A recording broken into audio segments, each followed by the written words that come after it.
그럼 당장 꺼져! 아주머니, 거진이 그 보자기만은 안 돼요. 좋아, 그 종이 조각도 제사상에 태워. 미경아, 그 조각은 태우면 안 된다. 문이 쾅 닫히고 비명도 삼켜졌답니다. 왜 그 아이는 찢긴 족보 한 장을 목숨처럼 끌어안고 있었던 걸까요? 그 질문의 답을 들으려면 우리는 문이 닫히기 전에 그 밤으로 돌아가야 한답니다. 안동 하회마을의 비가 기와를 두드리던 날이었지요. 그지 간다. 종가 마당의 흙은 질척했고 솔레음이 코끝에 남아 있었습니다. 강아주는 젖은 솜저고리 소매로 얼굴을 훔치며 부엌으로 조용히 들어가 설거지 물을 퍼올렸답니다. 우물물은 살을 베듯 차가워서 손가락 끝이 저려왔지요. 안만, 안만, 안만, 안만. 아이는 그릇을 문지르고 또 문질렀습니다. 소리가 커질까 두려워서 말입니다. 뱃속은 텅 비어 꼬르륵 소리가 날까 겁이 났고 숨도 얕게 쉬었답니다. 그런데도 하주는 보자기를 품에 꼭 끌어안고 한 번도 바닥에 내려놓지 않았지요. 아이의 머릿속에는 어머니의 말이 남아 있었답니다. 쫓겨나는 날이 오면 매듭을 풀지 말고 더 꼭 쥐라고. 그 안에는 내 이름이 살아있다고 했지요. 불씨가 약해 부엌이 어둑해지자 하주는 보자기를 품속으로 더 깊이 밀어넣으며 되뇌었습니다. 엄마가 거짓말을 할 리 없다고 말입니다. 그때 서미경이 곱간 열쇠 꾸러미를 달그락 흔들며 나타났지요. 그녀는 남은 밥을 개 밥그릇에 털어넣고 하준의 그릇엔 묽은 김칫국만 부어주었답니다. 그리고는 내일 제사상 앞에서 피 한 방울도 의심스러운 놈이 눈에 띄면 안 된다고 차갑게 잘라 말했지요. 부엌 문틈으로 박달수의 마른 기침이 한 번 새어 나왔는데 그는 어둠에 서서 손만 덜덜 떨었답니다. 안다. 설거지 끝나면 마당으로 나가. 아주머니, 비가 와요. 잠깐만요. 비 맞고 정신 차려. 밥 축내는 놈아.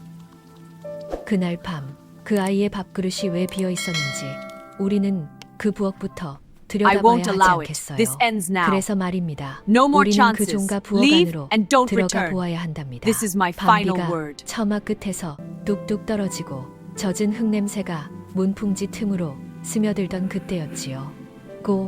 부엌은 늘 그렇듯 어둑했는데 아궁이 불씨는 힘이 없어 잿빛만 남아 있었고 장독대에서 퍼져나온 된장 냄새가 눅눅한 공기와 섞여 코끝을 Please, Migyong. 찔렀답니다. I didn't mean for 하주는 this. Your 발끝으로 actions have 살금살금 걸어 consequences, Hajun. 들어가며 But I was scared. 발바닥에 Don't you 차가운 understand? 흙가루가 I 붙는 do. 것도 But you 모른 must 척했지요. 솜저고리는 젖어 무거웠고 팔꿈치까지 올라온 소매 끝에서는 물이 뚝 떨어졌습니다. 그래도 아이는 보자기를 품에서 놓지 않았답니다. 마치 심장이라도 거기 들어있는 것처럼 말이지요. 본인은 그날 하준의 손을 가장 먼저 보았답니다. 작은 손등은 우물물에 불어 하얗게 뜨고 손가락 마디마다 잔금이 벌어져 따끔거렸지요. 아이는 그릇을 씻을 때마다 숨을 죽였습니다. 물에 담근 사기 그릇이 서로 부딪히면 소리가 날까봐서였지요. 하주는 천천히 그릇을 돌려쥐고 거품을 낸 헝겊으로 조심조심 문지르며 때를 밀어내고 또 밀어냈답니다. 배는 비어 있었지만 배고픈 소리마저 들키면 또 맞을까 두려워 입술을 꼭 깨물었지요. 입안에는 낮부터 남겨둔 김칫국의 매운맛이 남아 침을 삼킬 때마다 목이 따끔했답니다. 그 집에서는 밥상이 늘 둘로 갈렸습니다. 안채의 상에는 흰쌀밥이 김을 내며 올라가고 고등어 조림 냄새가 방 안까지 번졌지요. 하지만 부엌 구석 하준이 앉는 자리는 늘 나무 토막 하나뿐이었답니다. 아이는 그 나무 토막 위에 무릎을 모으고 앉아 문틈 사이로 안채를 힐끔 바라보곤 했지요. 숟가락이 그릇을 치는 소리가 들릴 때마다 하준의 목젖이 꿀꺽 움직였고 가슴속에서는 쿵쾅쿵쾅 하는 소리가 났습니다. 그러다 누군가 웃기라도 하면 아이는 더 작아져 보자기를 끌어안았지요.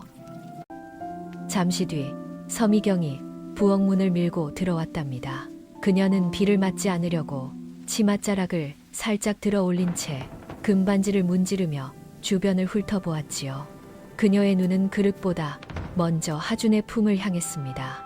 보자기가 눈에 밟혔던 겁니다. 미경은 아무렇지 않은 듯 솥뚜껑을 열어보더니 남아있는 밥을 한 주걱 퍼올려 개밥 그릇에 툭 던졌습니다. 그 쌀알이 바닥에 튀어도 그녀는 닦지 않았지요. 그리고는 하준의 그릇을 발끝으로 밀어 부엌 한가운데로 끌어냈답니다. 너 또 여기 있었어? 저 설거지 다 하고 있었어요. 입은 살아서 말만 번지르르 하네. 밥 축내는 놈이. 저는 조금만 먹으면 돼요. 미경은 김칫국을 한 국자 떠서 하준의 그릇에 부었는데 건더기는 하나도 넣지 않았답니다. 빨간 국물만 얇게 퍼지며 바닥이 훤히 비쳤지요. 아이는 숟가락을 들었다가도 미경의 눈치를 보며 다시 내려놓았습니다. 미경은 부엌 선반 아래에 숨겨둔 곳간 열쇠 꾸러미를 꺼내 달그락거리며 흔들었지요. 그 소리에 하준의 어깨가 움찔했답니다. 열쇠는 곧 권력이었고 그 집의 공기까지 잠그는 쇳덩이였지요. 미경은 갑자기 불씨를 살피는 척하며 아궁이 쪽으로 다가가더니 하준의 발치에 떨어진 젖은 솜조각을 발로 툭 차버렸습니다. 아이는 그 조각을 주우려다 손을 멈췄지요. 고개를 숙이면 보자기가 더 드러날까 봐서 말입니다. 그때 뒤쪽 대마루에서 마른 기침이 한 번 새어 나왔습니다. 박달수의 기침이었지요. 그는 늘 종이 냄새가 밴 손을 옷자락에 문지르며 어둠 속에서 망설이는 사람처럼 서 있곤 했답니다. 하주는 그 기침을 들을 때마다 누군가 자기를 보고 있다는 사실에 이상하게 안심이 되기도 했지요. 그러나 달수는 한 번도 미경 이런 앞에서 식으로 하면 안 돼. 아이의 편을 들어준 적이 없었습니다. 네가 한 일 다 알고 있어. 미경이 돌아서려는 순간 책임져야 할 하주는 거야. 국그릇을 두 손으로 감싸쥐고 조심스레 한 모금 떠먹었답니다. 뜨거움은 없고 소금기와 시큼한 김치 냄새만 혀끝에 남았지요. 아이의 목은 말라 있었는데 한 모금 삼키자마자 배속이 더 허전해져 눈물이 찔끔 올라왔습니다. 그때 마당 쪽에서 개가 밥그릇을 핥는 소리가 들렸고 하주는 그 소리를 듣는 것만으로도 속이 뒤집혔지요. 미경은 그런 아이를 These keys are not 힐끗 for 보더니 you. 장독대 옆 작은 sorry. 항아리의 뚜껑을 열어 남을 한 Remember 줌을 that. 꺼내 안채로 가져가며 남은 것은 손끝으로 툭 던져 바닥에 흩뿌렸습니다. 그리고는 곳간문에 열쇠를 끼워 돌렸는데 철이 맞물리는 소리가 밤 공기 속으로 길게 퍼졌답니다. 그 소리에 박달수의 눈빛이 잠깐 흔들렸고 하준의 품속 보자기에서도 젖은 천이 살짝 벌어지며 종이 가장자리가 드러났지요. 아주 작은 붉은 자국이 피처럼 번져 있었답니다. 하준은 그 자국을 들키지 않으려 허리를 숙이며 천을 다시 꼭 감쌌고 달수는 입술을 달싹이다가도 끝내 아무 말도 못했지요. 미경은 그날따라 목소리를 낮췄습니다. 낮춘 목소리일수록 더 무서운 법이지요. 그녀는 제사 이야기를 꺼내며 내일은 종가의 얼굴을 더럽힐 물건이 하나도 보이면 안 된다고 했답니다. 하주는 그 말을 듣자 품속 보자기의 매듭을 손가락으로 꼭 눌렀습니다. 매듭이 젖어 미끄러웠는데도 아이는 놓지 않았지요. 그리고 속으로만 되뇌었습니다. 어머니가 말한 그날이 정말 내일일지도 모른다고 말입니다. 그렇다면 그 매듭 안에는 대체 무엇이 들어있기에 아이는 밥보다 먼저 그것을 지키려 했던 걸까요? 그 답은 하준의 보자기 매듭이 처음 묶이던 겨울밤에 숨어 있었답니다. 지금은 비가 내리는 가을이지만 아이의 기억 속에는 아직도 하얀 서리가 남아 있었지요. 하준은 부엌 구석에 몸을 웅크린 채 젖은 손바닥으로 매듭을 만지작거리며 생각했습니다. 풀면 안 된다. 풀면 다 끝난다. 어머니는 분명 그렇게 말했으니까요. 그 겨울 하준의 어머니는 이미 오래 아팠습니다. 마을 어귀 약방에서 받은 약봉지는 얇았고 방 한쪽에는 말라 비틀어진 대추 몇 알이 굴러다녔지요. 그녀는 아궁이 앞에 앉아도 손끝이 차가웠고 숨을 들이쉴 때마다 가슴이 침밀 울렸답니다.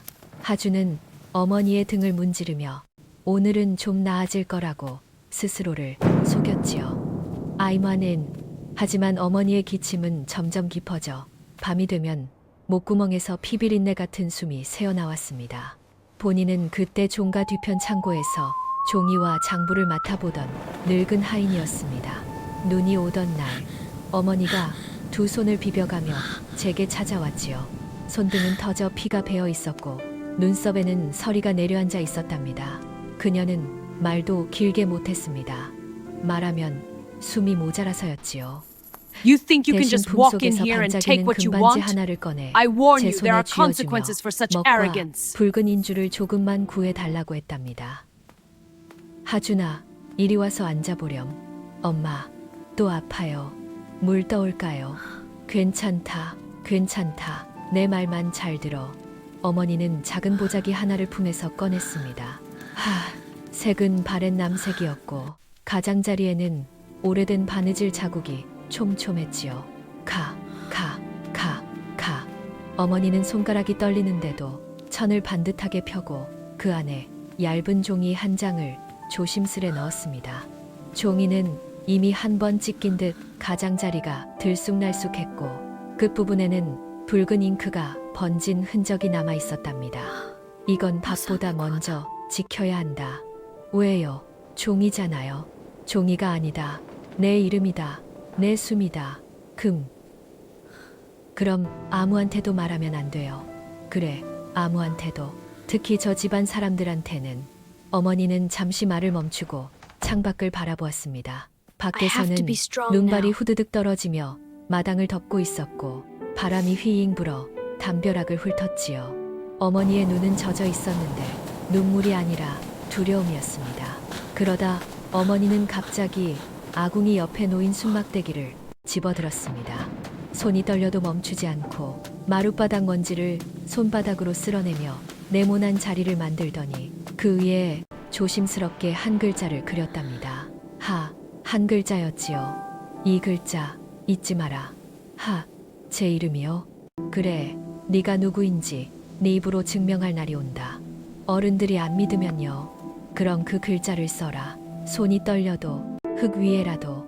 어머니는 마지막으로 아이의 손을 잡아 매듭을 쥔 손가락에 힘을 실어주었습니다.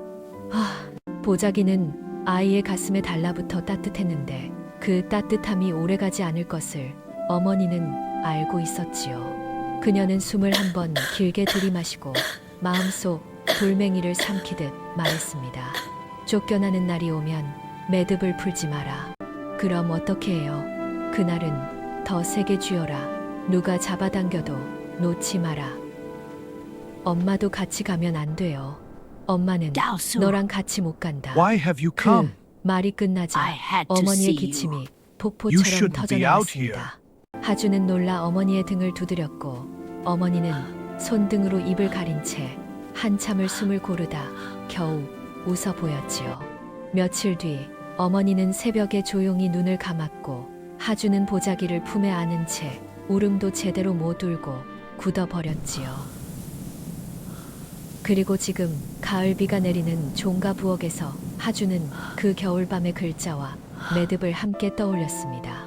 얼마 전 미경이 아이를 마당으로 밀어내며 흙바닥을 가리키고 소리쳤지요. 네가 어디 감히 종가 마당에 발을 디뎌. 저는 그냥 물만 길었어요. 말 대답하지 마.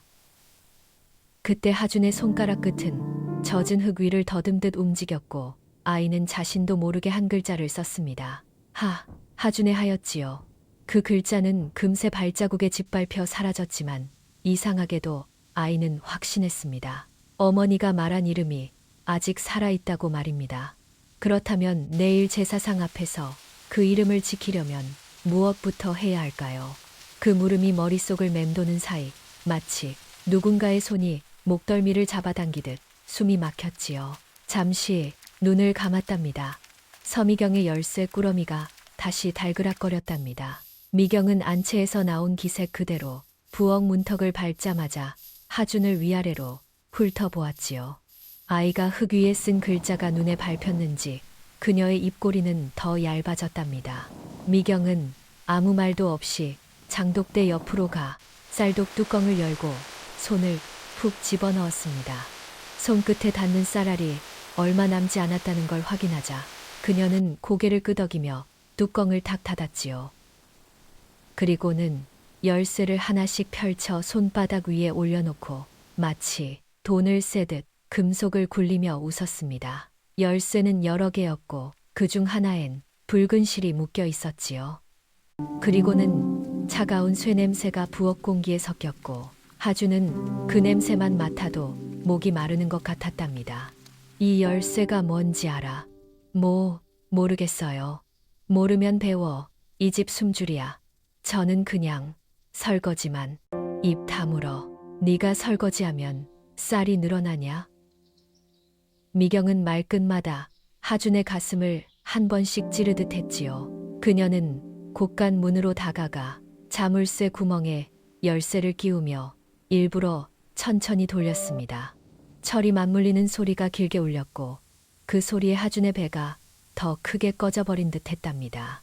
미경은 문을 살짝 열어 안을 보여주었는데 거기엔 쌀가마니가 줄지어 있고 말린 고추와 콩자루가 포개져 있었지요. 그녀는 가마니를 툭 치며 이제 8가마니밖에 안 남았다고 했답니다. 그러니 한 톨도 흘리면 안 된다고 눈을 가늘게 뜨고 하준을 쏘아보았지요. 하지만 아이에게는 그 풍경이 더 잔인했습니다. 저 안에 밥이 있는데 나는 한 숟갈도 허락받지 못한다는 뜻이었으니까요. 미경은 다시 문을 닫고 이번엔 잠금쇠를 2번이나 확인했답니다. 본인은 그때 쇳마루 끝에 서서 그 장면을 보았지요. 박달수라는 늙은 하인이었는데 손에 묻은 먹, 냄새가 아직도 지워지지 않았습니다. 저는 미경의 열쇠를 만질 때마다 오래전 찢긴 종이의 감촉이 손바닥에 되살아나는 것 같았답니다. 하지만 입은 떨어지지 않았답니다. 말하면 더 큰 불이 날까 그저 기침만 삼켰습니다. 내일 제사야. 알아요. 저도 도와드릴게요. 내 손이 닿는 순간 제사상이 더러워져. 저도 이 집 사람이잖아요. 집 사람, 피가 섞였어야 집 사람이지. 그 한마디에 하준의 얼굴이 하얗게 질렸답니다. 아이는 억울해서 입술을 떨었지만 무슨 말을 해야 할지 몰랐지요. 배고픔보다 더 참기 힘든 건 자기 존재가 지워지는 느낌이었습니다. 미경은 그 틈을 놓치지 않고 안채 서랍에서 두꺼운 장부 하나를 꺼내 들었습니다. 겉표지는 오래되어 누렇게 변했는데 미경은 그것을 부엌 상위에 탁 올려놓고 손바닥으로 눌렀지요. 그녀는 그게 족보라고 말하지 않아도 하주는 본능적으로 알았습니다. 미경은 장부의 한쪽을 살짝 들춰 보이며 내일이 지나면 내 이름 같은 건 한 장도 남지 않게 만들 수 있다고 낮게 속삭였답니다. 제사 끝나면 너는 족보에서 지워. 그런 건 가능해. 내가 열쇠를 쥐고 있으니까. 하준의 심장은 쿵 내려앉아 귀까지 뜨거워졌답니다. 그런데도 울지 않았지요. 미경은 부엌 바닥에 떨어진 나물 한 조각을 발로 비벼버렸습니다. 그리고는 하준을 향해 손가락을 까딱하며 마당 쪽을 가리켰지요. 오늘 밤은 밖에서 자. 비가 와요. 추워요. 추우면 정신 차리겠지. 밥 축내는 놈은 따뜻하면 안 돼. 미경은 그렇게 말하며 하준이 품고 있는 보자기의 시선을 고정했습니다. 아이가 아무리 숨겨도 천의 매듭이 가슴 한가운데 불룩한 걸 그녀는 못 참았지요. 미경은 손을 뻗어 매듭을 만지려다 일부러 멈추고 하준을 시험하듯 바라봤습니다. 하준은 숨을 들이마시며 두 팔로 가슴을 감쌌고 눈빛만으로도 제발 건드리지 말아달라고 빌었지요. 그 순간 아이의 머릿속에는 어머니의 목소리가 짧게 스쳤습니다. 풀지 마라. 더 세게 쥐어라. 하준은 손가락 끝에 힘을 모아 매듭을 살 속으로 파고들게 눌렀답니다. 그거 뭐야? 그냥 엄마가 주신. 엄마? 네 엄마는 이미 없어. 그런데도 이 집을 더럽히겠다는 거냐? 안 더럽혀요. 그냥 가지고만 있을게요. 내일 제사상 앞에서 네 몸부터 검사할 거야. 그 말을 들은 순간 박달수의 손이 떨렸답니다. 저는 무심코 한 발 내디뎠다가 다시 멈췄지요. 미경의 눈이 번개처럼 제게로 향했기 때문입니다. 그녀는 잠깐 웃더니 열쇠 꾸러미를 제게 툭 던졌습니다. 받아들라는 뜻이었지요. 저는 열쇠를 움켜쥐었는데 그 차가움이 마치 벌처럼 손바닥을 쏘았습니다. 달수 아저씨, 내일 새벽에 곳간 열어. 예, 알겠습니다. 그리고 저의 마당에 내보내. 문 잠가. 하주는 그 말을 듣자 보자기 매듭을 손가락으로 더 깊이 눌렀습니다. 매듭이 젖어 미끄러웠는데도 아이는 놓지 않았지요. 미경은 마지막으로 아이의 어깨를 툭 밀며 밖으로 내몰았고 문을 닫기 전에 고개를 숙여 하준의 가슴을 다시 한번 보았습니다. 그때였습니다. 그녀의 손끝이 마침내 그 매듭을 잡아당겼답니다. 그때였습니다. 그녀의 손끝이 마침내 그 매듭을 잡아당기자 젖은 천이 스르르 미끄러지며 하준의 가슴이 훤히 드러났답니다. 아이는 숨을 들이마실 틈도 없이 두 팔로 가슴을 감싸 쥐고 뒤로 물러섰지요. 그러나 미경의 손은 놓아주지 않았습니다. 그러나 미경의 손은 그녀는 매듭을 한 번 더 비틀어 잡아당기며 마치 잡초를 뽑듯 끌어냈답니다. 하준의 손가락이 그 위를 덮었지만 손등이 떨리며 틈이 생겼지요. 그 틈으로 하얀 종이의 모서리가 잠깐 빛을 보았답니다. 미경은 그 순간 눈썹을 찡그렸습니다. 천 조각 안에서 종이가 나온다는 것부터가 마음에 들지 않았지요. 그녀는 하준의 손을 손톱으로 툭 쳐내리며 더 가까이 들여다보았습니다. 젖은 종이는 오래된 냄새를 품고 있었고 가장자리는 들쑥날쑥 찢겨 있었습니다. 무엇보다도 모서리 끝에 번진 붉은 자국이 보였지요. 마치 찍힌 인주가 비에 젖어 다시 피어오른 것처럼 붉음이 종이 섬유 사이로 번져 있었답니다. 미경은 그 붉은 자국을 보는 순간 잠깐 멈칫했지만 곧 입꼬리를 올렸지요. 겁이 아니라 의심이었습니다. 훔친 거지. 어디서 훔쳤어? 훔친 거 아니에요. 엄마가. 엄마 타령 그만해. 네 엄마가 뭐가 있어. 하주는 말끝을 삼켰습니다. 엄마라는 단어가 부엌의 찬 공기 속으로 떨어지자 아이의 목이 더 말랐지요. 그는 보자기를 다시 가슴에 붙여 숨기려 했습니다. 하지만 미경은 그 보자기의 끝을 놓지 않고 종이 모서리를 손끝으로 잡아 끄집어냈답니다. 젖은 종이가 천에서 빠져나오며 한 글자 두 글자가 번져 보였지요. 하주는 그 글자를 읽을 줄은 몰랐지만 어머니가 가르쳐준 한 글자만큼은 알아볼 수 있었습니다. 분명 하였지요. 그 순간 아이의 심장이 쿵하고 내려앉았습니다. 본인은 그 글자를 보는 순간 다리가 굳어버렸답니다. 박달수는 그저 하인일 뿐이었는데 그 종이의 감촉을 너무도 잘 알고 있었지요. 손바닥 한가운데로 옛날에 찢는 소리가 되살아나 귀가 멍해졌답니다. 저는 한 걸음 내딛었다가 다시 뒤로 물러섰습니다. 미경의 눈이 번쩍 제게로 향할까 두려웠기 때문이지요. 그러나 제 눈은 이미 종이에 붙들려 버렸답니다. 붉은 자국은 아무 붉은 자국이 아니었습니다. 인장, 종가의 인장이었지요. 그 모양을 본 순간 제 목구멍에서 말이 새어나왔습니다. 그건 내가 뭐라고요? 아닙니다. 아무것도 아닙니다. 말은 끊었지만 손은 떨렸습니다. 미경은 제 떨림을 보고도 그 의미를 곧장 읽어내지 못했지요. 그녀는 하준을 더 몰아붙였습니다. 종이를 완전히 꺼내어 펼치지는 않았습니다. 젖어 찢어질까 아까워서가 아니라 더럽다고 생각해서였지요. 대신 그녀는 종이의 모서리를 두 손가락으로 집어들고 부엌 상위의 장부 곁에 툭 내려놓았습니다. 그 순간 종이는 장부의 어둠과 맞닿아 더 초라해 보였답니다. 하지만 붉은 인주의 흔적만큼은 어둠 속에서도 선명했지요. 제사상에 태우면 끝이야. 안 돼요. 그건 제 거예요. 내 거. 네가 뭘 가졌다고 내 거야. 미경은 하준의 뺨을 손끝으로 툭 밀며 비웃었습니다. 아이는 넘어지지 않으려 발꿈치를 버티고 보자기 천을 다시 끌어당겨 종이를 덮으려 했지요. 그러자 미경은 손등을 탁 쳐내리며 종이를 먼저 낚아챘습니다. 하준의 손톱 밑에는 흙이 끼어 있었고 젖은 손끝이 종이를 스치자 붉은 자국이 더 번졌답니다.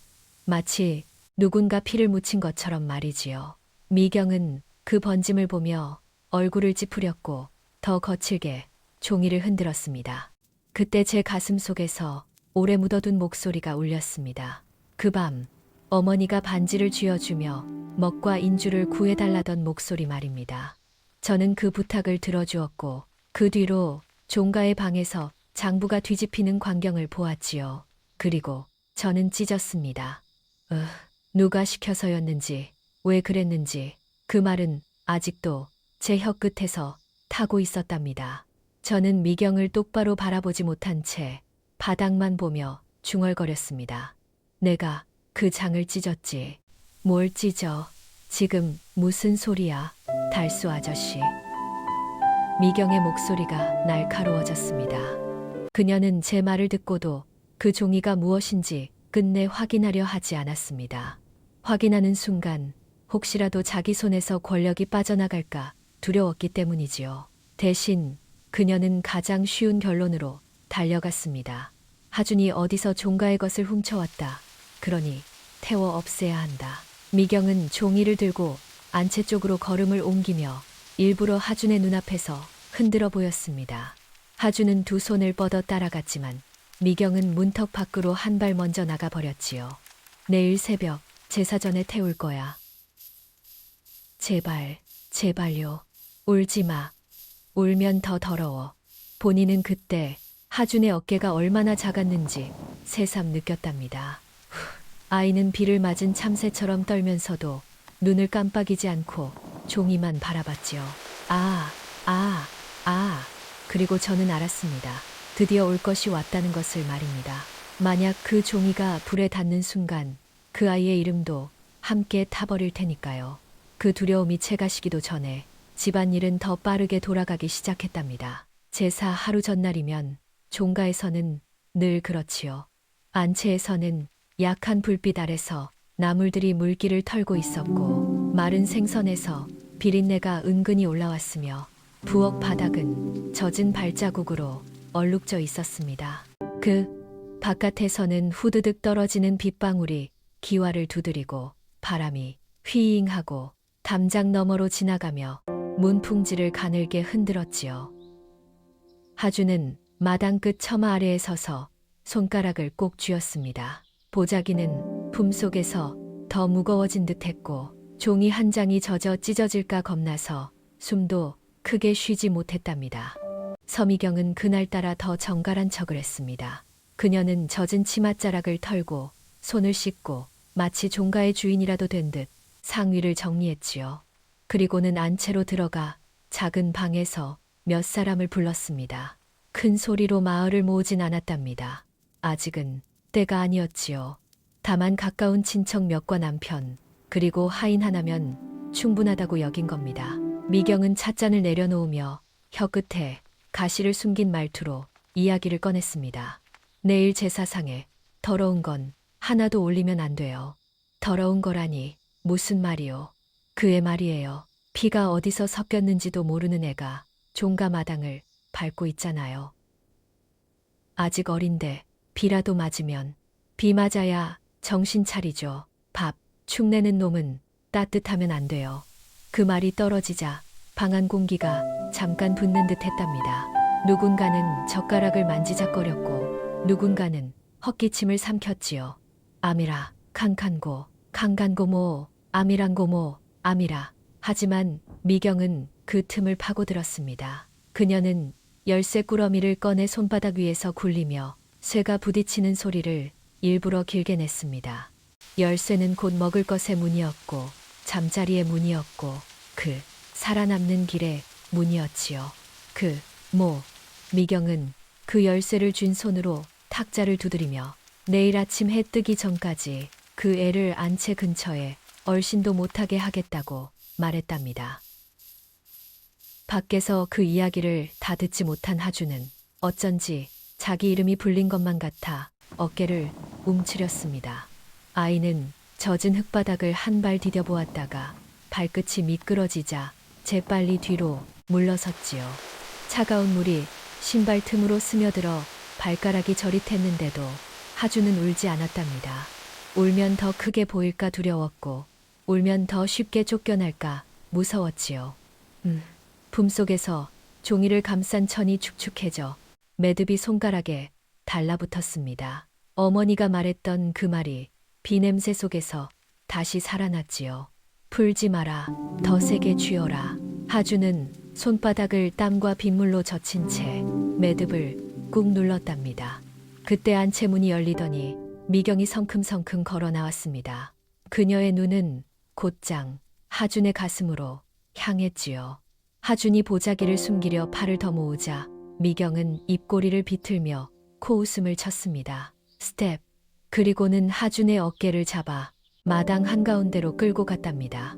아이의 발이 질척한 흙에 박혀 몸이 휘청했지요. 미경은 아이를 처마 밖으로 밀어내며 비를 온몸으로 맞게 만들었습니다. 여기서 자. 종가 문턱에 붙어 있지 말고. 아주머니, 제발요. 춥고 젖어요. 젖어야 더러움이 씻기지. 내 피도. 그 말은 칼처럼 얇고 차가웠답니다. 하주는 입술이 파르르 떨렸지만 어머니의 글자 하나를 떠올리며 이를 악물었지요. 그 글자가 발자국에 지워져도 마음속에서는 지워지지 않는다고 믿었습니다. 그런데 믿음만으로는 몸을 덜 떨게 할 수가 없었지요. 바람이 한번 세게 불어오자 아이의 옷은 몸에 달라붙었고 이빨이 달각달각 부딪히기 시작했답니다. 씹을 마당 끝에서 개 한 마리가 짖었고 그 소리가 더 외롭게 들렸지요. 본인은 그 모습을 보며 발을 떼지 못했답니다. 박달수는 젖은 마룻바닥 위에 서서 손바닥을 주먹으로 쥐었다 폈다 했지요. 미경이 종이를 들고 안채로 들어가던 장면이 눈앞에서 떠나질 않았습니다. 불에 닿으면 끝난다. 그 한 장이 사라지면 아이는 영영 이름을 잃는다. 그런데도 저는 움직이지 못했습니다. 예전에도 그랬으니까요. 누가 시키면 시키는 대로 했으니까 말입니다. 그때 미경이 제게 다가와 낮은 목소리로 명령했답니다. 달수 아저씨, 문 잠가요. 안 돼. 예. 새벽에 내가 부르면 향로부터 꺼내놔요. 향로를요. 그래요. 쓰레기 태우려면 불씨가 있어야죠. 그 말에 제 속이 서늘해졌답니다. 향로는 제사상 앞에 놓이는 물건이지요.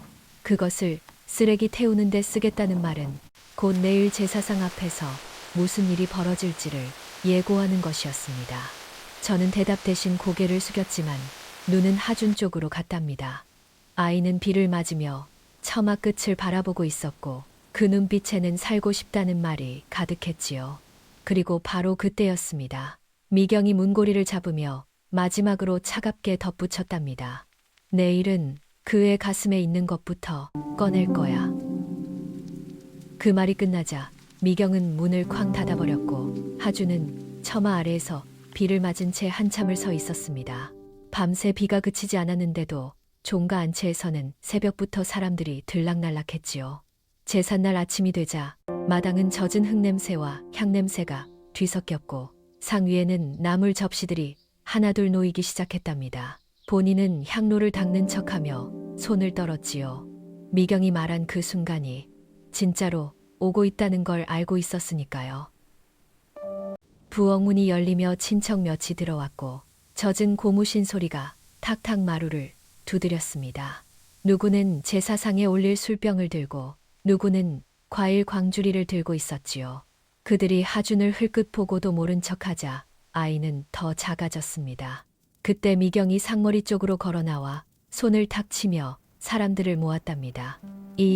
잠깐만요. 오늘은 정리부터 합시다. 본김이, 원김이. 정리라니 무슨 정리요? 종가 제사상 앞에 더러운 게 있으면 안 되잖아요. 그 말에 몇 사람이 얼굴을 찌푸렸지요. 그래도 미경은 멈추지 않았습니다. 그녀는 하준을 향해 손가락을 꺾어 부르더니 아이의 가슴을 노려보며 한 걸음씩 다가왔답니다. 하주는 보자기를 더 깊이 품었지만 젖은 천이 몸에 달라붙어 숨길 수가 없었지요. 꺼내. 어제부터 꼭 숨기던 거. 안 돼요. 제발요. 뭐가 그렇게 귀해.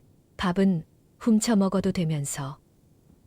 사람들 사이에서 웅성거림이 번졌습니다. 누군가는 애가 왜 저러냐 하고 묻고 누군가는 또 무슨 소동이냐 하고 짜증을 냈지요. 하주는 사방에서 쏟아지는 눈길에 목이 막혀 말 대신 고개만 저었습니다. 아, 그 순간 미경이 손을 뻗어 매듭을 잡아당겼고 천이 벌어지며 종이 모서리가 또 드러났답니다. 붉게 번진 자국이 사람들 눈에도 선명했지요. 저건 뭐야? 피 묻은 거야. 가난비다. 아니요. 피 아니에요. 거짓말하지 마. 더럽기만 해. 간건간. 미경은 종이를 낚아채 향로 쪽으로 들고 갔습니다. 향로 옆에서는 불씨가 은근히 살아 있었고 연기 냄새가 코를 찔렀지요. 하주는 그걸 보자 아이답지 않게 절규하며 달려들었습니다. 안 돼요. 태우면 안 돼요. 비켜. 종가를 더럽힐 순 없어. 하준의 손이 미경의 손목을 잡는 순간 누군가가 나라 하고 소리쳤고 다른 누군가는 아이를 잡아 끌었습니다. 마당에 사람들이 우르르 몰려들며 발자국이 질척한 흙을 짓밟았지요. 본인은 그 소리에 정신이 번쩍 들었습니다. 입이 먼저 열렸고 가슴 속에 죄가 목을 밀어 올렸답니다. 미경아, 그 조각은 태우면 안 된다. 달수 아저씨가 왜 나서요? 그의 편이에요. 그게 종가의 것이야. 종가의 것이라고요. 하인 주제에 뭘 안다고. 사람들이 제 쪽으로 고개를 돌렸습니다. 시선이 칼처럼 꽂혔지요. 저는 한 발 물러섰다가 다시 앞으로 나갔습니다. 미경의 손이 향로 위로 올라가고 있었으니까요. 왜 태우면 안 되는데요? 대답해 보세요. 혹시 저 종이 족보 아니야? 족보가 왜 저 애한테 있어? 설마 훔친 거 아니야? 질문이 빗발치듯 쏟아졌습니다. 하주는 팔을 잡힌 채로 울부짖었고 젖은 머리카락이 이마에 달라붙었지요. 아이는 사람들 사이를 바라보며 마치 살려달라고 눈으로 말하는 것 같았습니다. 그때 밖에서 또 다른 발소리가 들렸습니다. 훈장 어른이 지팡이를 짚고 들어오며 낮게 물었답니다. 여기서 무슨 난리가 났습니까? 훈장님, 잘 오셨어요. 이 애가 더러운 종이를 숨겨서요. 더러운 종이라니 보여주시오. 미경은 잠깐 망설였지만 사람들이 지켜보는 앞에서 거절할 수는 없었지요. 그녀는 종이를 툭 들어 올려 흔들었습니다. 종이는 젖어 축 늘어졌고 붉은 자국은 더 번져 보였지요. 훈장은 눈을 가늘게 뜨고 한참을 바라보았습니다. 그리고는 미경을 향해 손바닥을 내밀었지요. 불 앞에 대지 마시오. 먼저 확인해야 합니다. 확인? 뭘 확인해요? 저 붉은 자국이 인주인지 피인지부터 말입니다. 사람들이 숨을 삼켰습니다. 미경은 얼굴이 굳어졌고 하주는 그 말에 마지막 힘을 쥐어짜듯 외쳤지요. 제발요, 훈장님, 엄마가 지키래요. 그 한마디가 마당을 얼어붙게 했답니다. 저는 그제야 깨달았습니다. 여기서 물러서면 또다시 저는 같은 죄를 짓는다는 것을 말입니다. 그런데도 미경은 끝까지 향로를 가리키며 말했지요. 제사 시작 전에 깨끗하게 치워야 합니다. 안 그러면 종가가 웃음거리가 되어 아면, 만가. 그 말에 한 노인이 상 앞에서 손바닥을 탁 쳤습니다. 제사상은 조상 앞에 올리는 것인데 향로에 쓰레기를 태우겠다는 말이 되느냐고 목소리가 갈라질 정도로 따져 물었지요. 미경은 그 노인의 시선도 피하지 않고 오히려 고개를 치켜들었습니다. 그녀에게 중요한 건 조상이 아니라 오늘 이 집을 누가 쥐고 있느냐였으니까요. 친척들 사이에서도 말이 갈렸습니다. 어떤 이는 아이를 불쌍히 여기며 비 맞은 애를 또 끌어내냐 하고 중얼거렸고 어떤 이는 종가 체면이 먼저라며 미경 편을 들었답니다. 그 웅성거림이 점점 커지자 훈장은 지팡이 끝으로 마루를 2번 두드리며 말했습니다. 오늘 여기서 결정 내리면 뒤탈이 난다.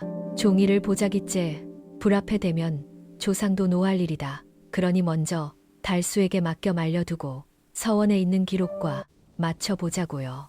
그런데 미경은 혀를 차며 비웃었습니다. 서원까지 끌고 가면 소문이 난다. 소문이 나면 종가가 끝장난다. 그러니 지금 이 자리에서 끝내야 한다고 말이지요. 근다. 하주는 그 말을 듣자 무릎이 꺾여 주저앉았고 손끝으로 보자기 자락만 더듬었답니다. 저는 그 모습을 보며 더 늦기 전에 아이를 데리고 나서야 한다고 마음먹었지요. 그때 훈장이 조용히 제게 고개를 끄덕였습니다. 그 순간 미경은 끝내 종이를 쥔 손을 놓지 않았습니다. 그 손끝이 얼마나 차가웠는지 저는 끝내 잊지 못했습니다. 그 손끝이 얼마나 차가웠는지 저는 아직도 잊지 못한답니다. 훈장이 제게 조용히 고개를 끄덕였을 때 저는 마당 한가운데서 하준의 팔을 살짝 잡아 당겼지요. 아이는 눈물과 빗물이 뒤섞인 얼굴로 저를 올려다보았고 품속의 보자기 자락을 놓치지 않으려 손가락을 꼭 움켜쥐고 있었답니다. 저는 사람들 틈을 비집고 나가지 않았습니다. 대신 마루 끝으로 돌아 종가 뒤편으로 이어지는 좁은 길을 택했지요. 비는 여전히 내렸지만 처마 끝을 타고 흘러내리는 물줄기는 가늘어져 있었고 바람도 잠시 숨을 고른 듯 했습니다. 뒤쪽 창고문을 열자 눅눅한 공기 속에 오래된 종이 냄새와 먹냄새가 섞여 밀려왔답니다. 발밑 나무바닥은 젖어 미끄러웠고 먼지 낀 거미줄이 흔들리며 이 집의 오래된 숨을 보여주었지요. 창고 안은 어둑했지만 종이 뭉치가 벽처럼 쌓여 있어 바깥 소리를 삼켜버렸지요. 서가마다 묶인 장부가 줄지어 있었고 종이 끝이 바람에 스치면 사각사각 소리가 났답니다. 저는 문을 반쯤 닫고 하준을 제 앞에 앉혔습니다. 아이의 어깨는 떨렸고 젖은 솜저고리에서는 찬 기운이 올라왔지요. 저는 제 우소자락을 벗어 아이의 무릎 위에 덮어주며 그의 손이 질린 걸 보았습니다. 하준은 보자기를 끌어안은 채 숨을 들이쉴 때마다 가슴이 들썩이었는데 그 작은 숨소리가 창고 안을 더 고요하게 만들었답니다. 그 순간 제 가슴이 쿵 내려앉았습니다. 오래 참았던 말이 목구멍까지 차올라 더는 삼킬 수가 없었거든요. 저는 손바닥을 마주 비비며 종이 더미 사이에 숨겨둔 작은 나무함을 꺼냈습니다. 뚜껑을 여니 얇은 종이 한 조각이 움직이며 가장자리를 드러냈고 그 끝도 하준의 것처럼 찢겨 있었답니다. 본인은 그 장을 찢은 사람입니다. 그 말이 이렇게 늦게 나올 줄은 몰랐지요. 하준의 어머니가 살았던 그 겨울, 저는 종가 마당에서 무릎을 꿇었습니다. 그때의 주인은 제게 말했지요. 종이에 적힌 이름이 드러나면 그 여자는 눈 오는 밤에 쫓겨나가 죽을 것이라고요. 저는 살리고 싶었습니다. 하지만 살린다는 핑계로 저는 칼이 아니라 손으로 종이를 찢었습니다. 제 손톱 밑에는 먹이 끼어 있었고 종이 섬유가 손가락에 나타붙었지요. 저는 한 번에 끝내지 못해 살짝 뜯고 또 뜯었습니다. 찢어지는 소리는 조용했지만 제 귀에는 번개처럼 울렸답니다. 그 순간 방문 틈새로 어머니의 그림자가 흔들렸고 그녀는 입을 막은 채 무너져 울었습니다. 저는 그 울음을 듣고도 돌아서지 못했지요. 그날 이후 저는 먹 냄새만 맡아도 숨이 막혔고 제사 때마다 향 냄새가 목을 조르는 것 같았습니다. 그래서 이 조각을 버리지 못하고 죄처럼 품고만 있었답니다. 밤마다 손바닥을 펴면 종이에 찢긴 선이 송금처럼 떠올라 잠을 깨우곤 했지요. 할아버지, 왜 이제 말해요? 미안하다. 내가 겁이 많았다. 그럼 엄마도. 그래, 그분은 내 손에 매듭을 쥐어주고 나를 찾아와 부탁했지. 저는 하준의 눈을 똑바로 보지 못했습니다. 아이의 눈에는 원망보다도 무너질 듯한 두려움이 먼저 있었으니까요. 저는 종이 조각을 두 손으로 받쳐들고 하준의 보자기 매듭이 있는 쪽을 가리켰답니다. 네가 가진 조각과 이 조각은 한 장이었다. 서로 맞추면 붉은 인주의 모양도 이어질 거라고요. 붉은 선은 둥글게 돌아가며 마치 문처럼 생겼는데 그 문이 이어지면 누가 찍었는지 알 수 있다고도 말했지요. 저는 이 조각이 젖지 않게 하려고 한지 사이에 끼워두고 비가 오는 날엔 품속에서 지켰습니다. 혹시라도 누가 훔쳐갈까 두려워 숨길 자리를 3번이나 바꿨답니다. 그리고 그 위에 적힌 글자는 누가 아무리 지우려 해도 지워지지 않는 이름이라고 말입니다. 하주는 손끝으로 종이를 조심스레 만졌습니다. 젖은 손이 닿자 종이가 더 약해질까봐 아이는 숨을 죽였지요. 저는 그 모습을 보며 마음속으로 수없이 되뇌었습니다. 내가 지켜야 했던 건 종가의 체면이 아니라 저 아이의 숨이었다고요. 밖에서 빗방울이 다시 또르르 떨어지는 소리가 들렸습니다. 하지만 창고 안은 이상할 만큼 고요했지요. 저는 무릎을 꿇고 하준의 어머니가 계신 방향을 향해 이마를 숙였습니다. 이제라도 용서를 구해도 늦겠지만 그래도 해야 했답니다. 그리고 하준에게 종이 조각을 건네며 내일 훈장 앞에서 2 조각을 맞추어 보자고 했지요. 그때가 되면 누구도 함부로 불을 들이밀지 못할 것이라고요. 하준은 떨리는 손으로 조각을 품에 넣고 작은 목소리로 대답했습니다. 꼭 지키겠다고요. 그 말이 얼마나 가느다랬는지 저는 그 가느다란 목소리에 제 죄가 조금은 깎이는 듯 했답니다. 그 가느다란 대답을 들은 뒤 본인은 하준의 어깨를 한 번 더 감싸쥐고 창고문을 열어 바깥 공기를 마셨답니다. 비는 조금 잦아들었지만 마당의 흙은 아직 질척했고 안채 쪽에서는 제사 준비가 끝나지 않은 듯 그릇 부딪히는 소리가 멀리서만 들려왔지요. 저는 하준을 사람들 눈에 띄지 않게 사랑채 뒤로 데리고 가 훈장이 기다린다고 했던 작은 방으로 들어갔습니다. 방 안에는 젖은 장작 냄새와 종이 냄새가 섞여 있었고 훈장은 등불 아래에서 붓끝을 정리하며 저희를 바라보고 있었답니다. 아이를 데려왔습니까? 예, 훈장님. 종이도 말렸습니다. 하준은 제 옷자락을 꼭 잡은 채 고개를 숙였습니다. 훈장은 아이의 손을 살펴보더니 물에 불어 하얗게 된 손끝을 보고는 조용히 한숨을 내쉬었지요. 저는 품에서 2 조각을 꺼내어 한지 위에 나란히 올려두었습니다. 종이는 젖었다 말라 가장자리가 말려 있었고 찢긴 선이 들쑥날쑥 맞물릴 것처럼 보였답니다. 훈장은 손을 씻고 나서야 조각을 집었습니다. 종가의 종이를 다룰 때는 손끝부터 깨끗해야 한다며 말이지요. 그때였습니다. 문 밖에서 지팡이 소리가 들리더니 마을의 이장이자 나이 많은 어른이 들어왔습니다. 그는 서원에서 가져온 낡은 책 한 권을 품에 안고 있었고 책 등에는 먼지가 내려앉아 있었지요. 훈장은 그 책을 보자 고개를 숙였습니다. 이장도 인사를 받자마자 말했답니다. 훈장님, 서원에 보관된 기록을 가져왔소.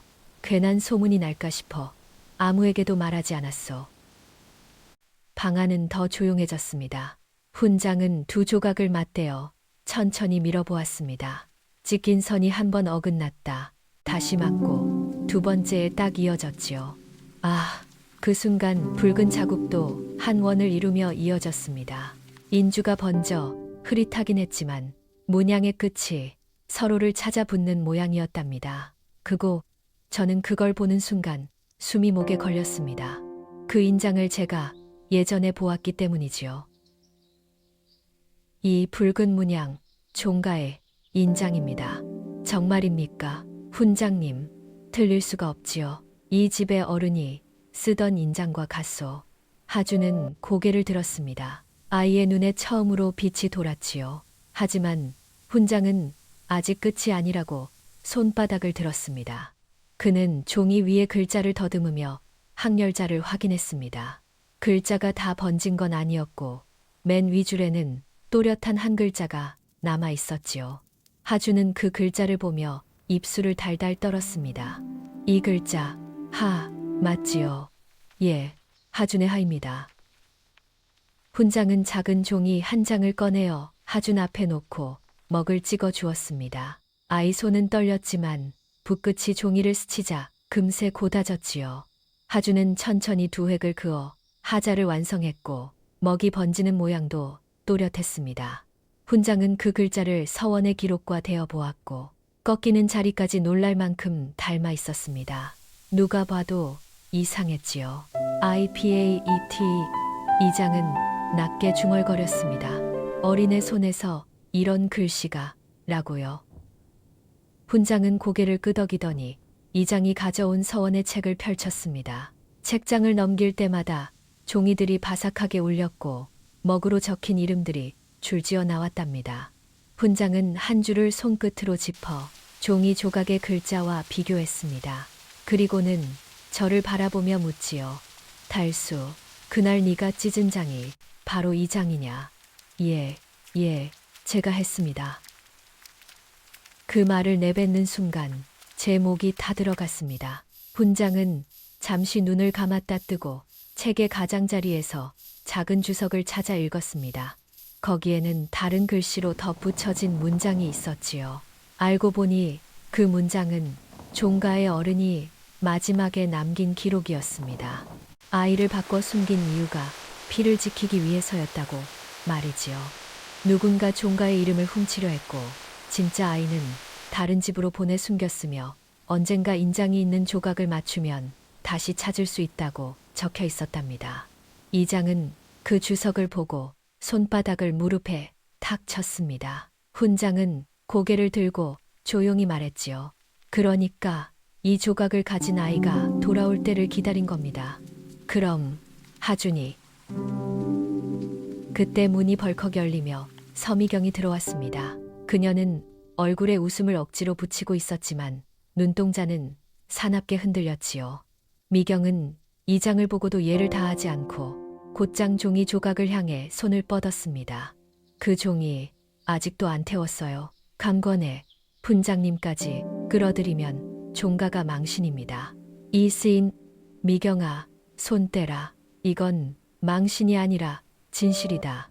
진실요. 하인 말만 듣고요. 그 애가 훔친 겁니다. 내가 그 애를 데려왔는데 내가 모를 리가. 간지. 말이 끝나기도 전에 미경의 얼굴이 굳었습니다. 그녀는 자기도 모르게 너무 많은 걸 말해버렸지요. 훈장은 눈썹을 찌푸리고 물었습니다. 네가 데려왔다고 했느냐? 아니, 그런 뜻이 아니라 그의 어머니가 데려온 게 아니라 네가 데려왔다는 말로 들린다. 왜 그런 말을 했지? 미경은 입술을 깨물며 시선을 돌렸습니다.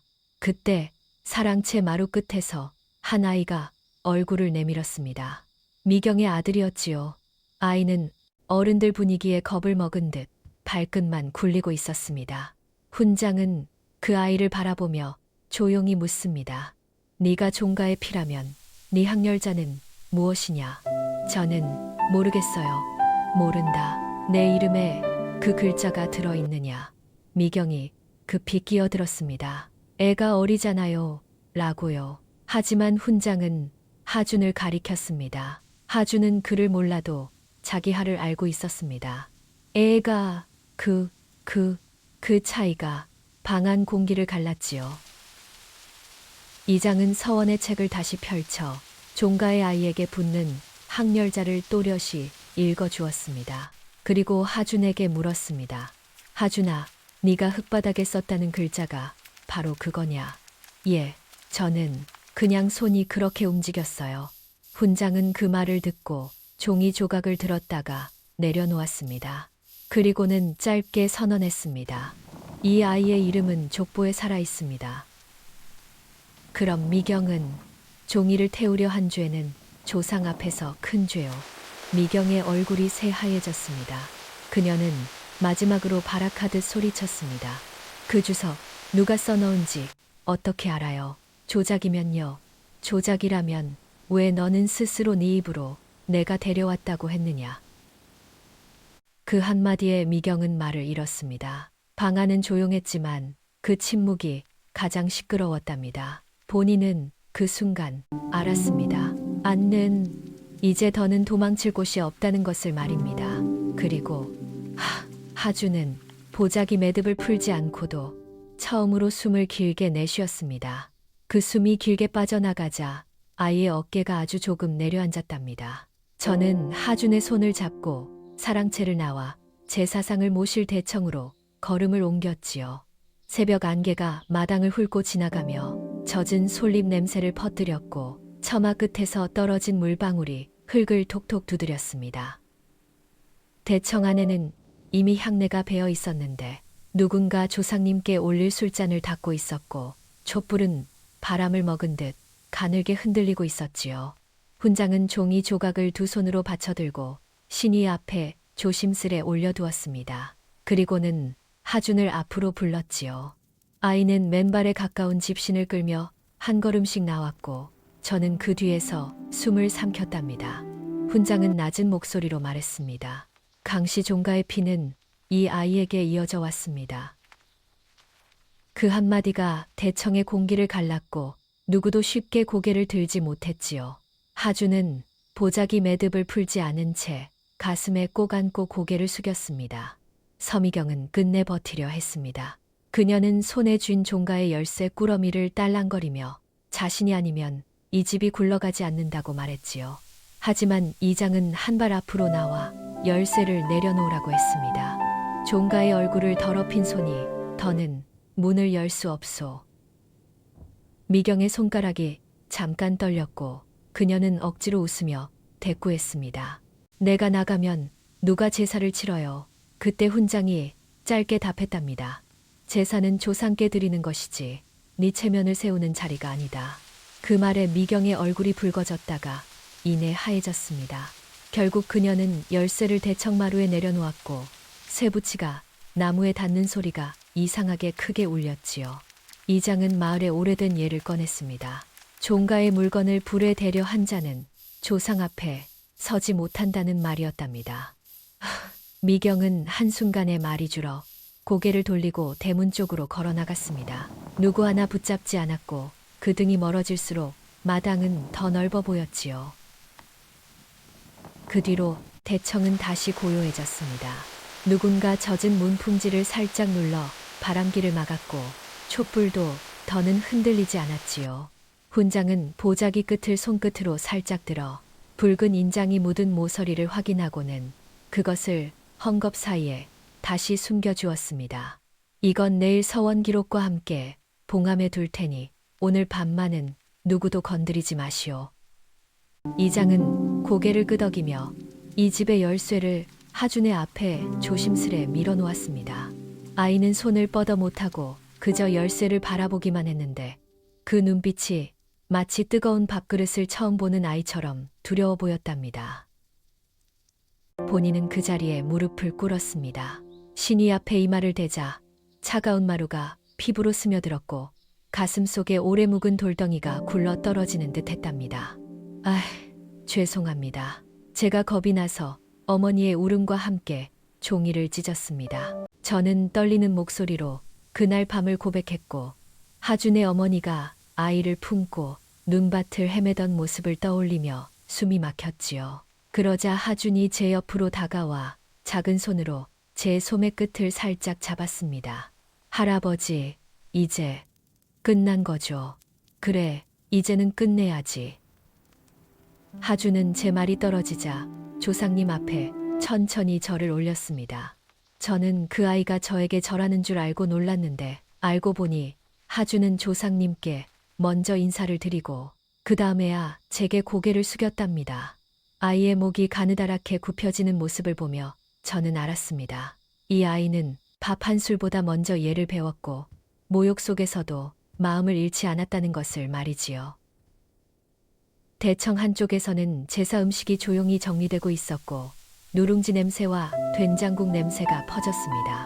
작은 상 하나가 하준 앞에 놓이자 아이는 습관처럼 눈치를 보며 손을 뒤로 감췄지요. 저는 얼른 숟가락을 쥐어주며 말했습니다. 이제는 남은 걸 먹는 게 아니야. 네 몫이야.